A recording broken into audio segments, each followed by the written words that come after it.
2024 के पहले लगातार ये कोशिश हो रही है कि कैसे क्षेत्रीय दलों को अपने पाले में किया जाए और ये कोशिश कांग्रेस और बीजेपी दोनों ही कर रही हैं। कांग्रेस चुनाव में सपा के साथ जाएगी, बसपा के साथ जाएगी, किस तरीके के समीकरण बनेंगे, इसकी चर्चा थोड़ी ज्यादा हो रही है कंपैरिजन टू बीजेपी। विपक्षी गठबंधन के अपने अलग अलग समीकरण हैं, इसमें कोई संदेह नहीं है। बेंगलुरु की बैठक के बाद तय होगा कि कौन किसके पाले में दिखाई पड़ रहा है। लोकसभा चुनाव से पहले सपा जहां राष्ट्रीय फलक पर मजबूत मौजूदगी का संदेश देना चाहती है, वहीं कांग्रेस यूपी में अब खड़े होना चाहती है। बाकी दल भी नफा नुकसान का आकलन कर रहे हैं, आगे बढ़ रहे हैं। जनादेश के जरिए जीत और हार से पहले सभी एक कह लीजिए कि मनोवैज्ञानिक तौर पर जंग जीतने की प्रयास में है और यह होता भी है। हर चुनाव से पहले इस तरह की स्थिति आती है कि जो प्रमुख बड़े दल होते हैं वो बड़े राज्यों में, खासतौर से उत्तर प्रदेश, राजस्थान, मध्य प्रदेश जैसे जो बड़े राज्य हैं, वहां पर उनकी ये कोशिश होती है कि वो कैसे क्षेत्रीय दलों को अपने पाले में करें, जिससे कि बाद में अगर कोई समस्या हो नंबर के लिहाज से तो उसकी पूर्ति की जा सकते। और यही बात यूपी के संदर्भ में कही जा रही है। कई सारे राजनीतिक विश्लेषक ये बात कर रहे हैं कि कैसे कांग्रेस का समीकरण यूपी में बनता दिखेगा। विपक्षी दलों की दूसरी बैठक कल और परसों यानी 17 और 18 जुलाई को बेंगलुरु में हो रही है।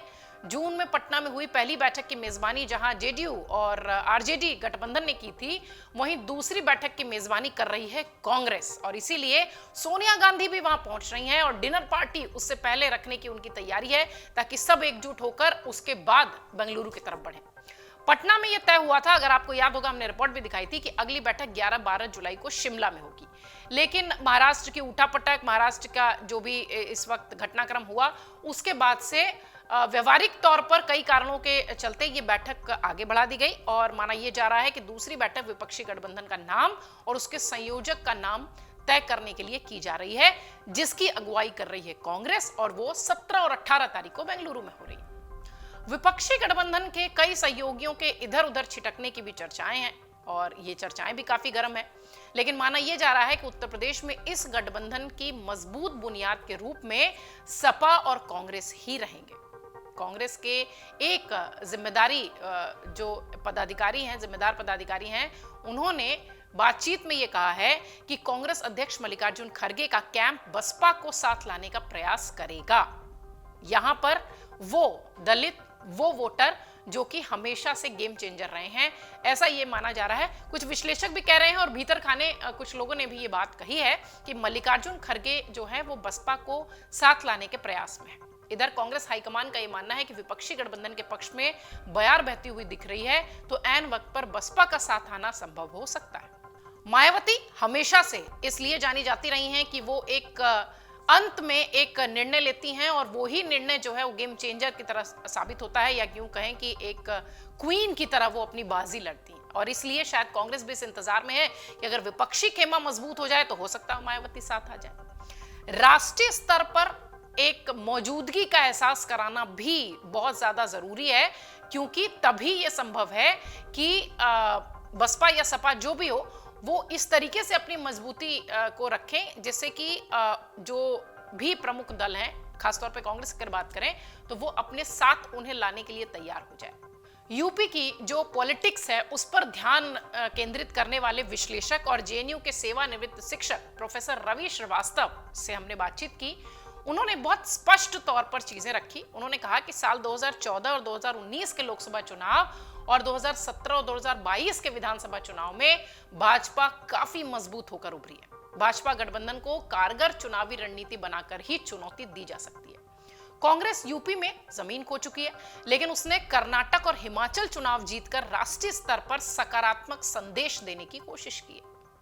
वहीं लगातार 4 चुनाव हार चुकी सपा की कोशिश है कि वो अपने आधार वोट को ये भरोसा दिला सके कि राष्ट्रीय स्तर पर किसी मजबूत विकल्प का हिस्सा वो है। यानी चुनाव में हार जीत का फैसला होने से पहले राजनीतिक पार्टियां अपने मतदाताओं के साथ अपनी मजबूती का एहसास कराना चाहेंगी और यही स्ट्रैटेजी है चुनाव से पहले की, दोनों ही दलों की, चाहे बसपा की हो चाहे सपा की हो।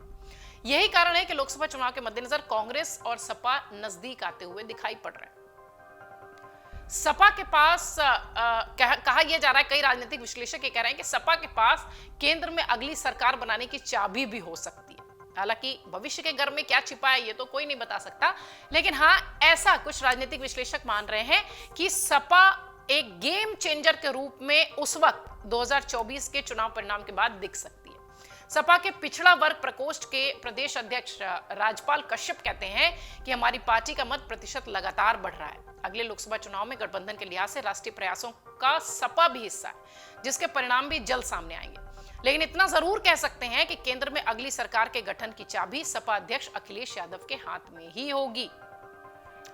इधर हाईकमान पर जो निर्भरता है वो भी देखने वाली बात होगी, क्योंकि कांग्रेस के प्रदेश अध्यक्ष बृजलाल खाबरी कहते हैं कि वर्तमान में कांग्रेस सभी 80 सीटों पर चुनाव लड़ने जा रही है यूपी में, और भाजपा को सत्ता से हटाने के लिए गठबंधन पर फैसला राष्ट्रीय नेतृत्व ही लेगा, और तब जैसा हाईकमान का निर्देश होगा उसका पालन वैसा किया जाएगा। देखिए, कई खेमा ये जरूर कह रहा है कि हो सकता हो बसपा की तरफ झुकाव हो जाए, हो सकता हो सपा की तरफ झुकाव हो जाए, लेकिन ये सारा कुछ तय है, करना है आला कमान को, हाई कमान को, और ये तय तब होगा जब विपक्षी एकता पूरी तरह से मजबूत होकर दिखाई पड़ेगी।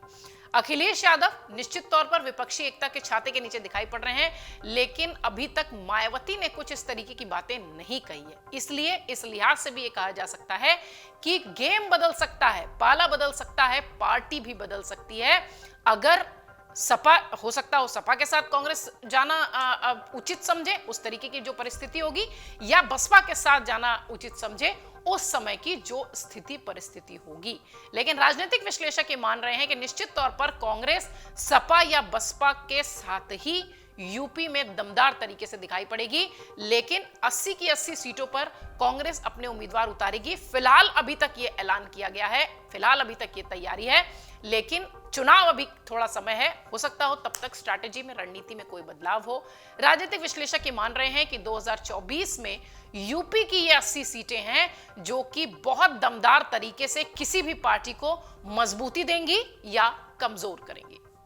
अमर उजाला अब आपके टीवी पर भी। अपने स्मार्ट टीवी पर YouTube पर सर्च करें अमर उजाला, चैनल सब्सक्राइब करें और देखें ताजा खबरें, वो भी HD क्वालिटी में। और हाँ, बेल आइकन दबाना ना भूलें ताकि हर खबर हो आपके घर। अमर उजाला, निष्पक्ष, निर्भीक, निरंतर।